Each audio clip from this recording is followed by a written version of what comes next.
ఈరోజు మనం పవిత్ర గ్రంథంలోని పాత నిబంధన గ్రంథంలోని ఆదికాండములోని మొదటి అధ్యాయం గురించి మనం నేర్చుకుందాము. ఆదిలో దేవుడు ఆకాశమును భూమిని సృష్టించెను. భూమికి ఒక ఆకారము లేకుండా శూన్యముగా నుండెను. అంధకారము ఆగాధ జలముల మీదను వ్యాపించి ఉండెను. దేవుని ఆత్మ భూమిపై గుండ్రంగా తిరుగుచుండెను. అప్పుడు వెలుగు కలుగునుగాక అని దేవుడు ఆజ్ఞాపించెను. వెంటనే వెలుగు పుట్టెను. దేవుని కంటికి అది బాగుండెను. ఆయన చీకటి నుండి వెలుగును వేరు చేసెను.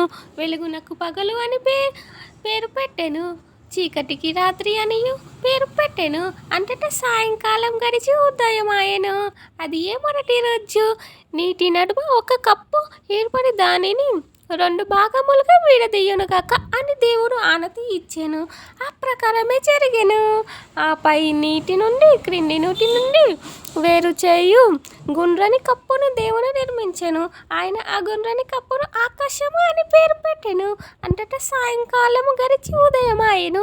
అది 2వ రోజు. ఆరిన నేల కనబడినట్లు ఆకాశము కింద నున్న నీరంతయు ఒక చోట కలుగునుగాక అని దేవుడు ఆజ్ఞాపించెను. ఆ ప్రకారముగానే జరిగెను. ఆరిన నేలకు భూమి అని పేరు పెట్టెను.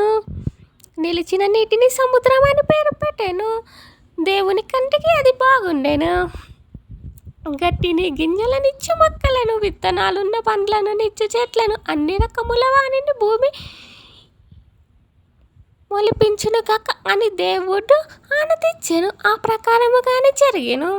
భూమి గడ్డిని, గింజలనిచ్చు మొక్కలను, విత్తనములున్న పండ్లను, చెట్లను, అన్ని రకముల వానిని మొలిపించెను. దేవుని కంటికి అది బాగుగా ఉంది.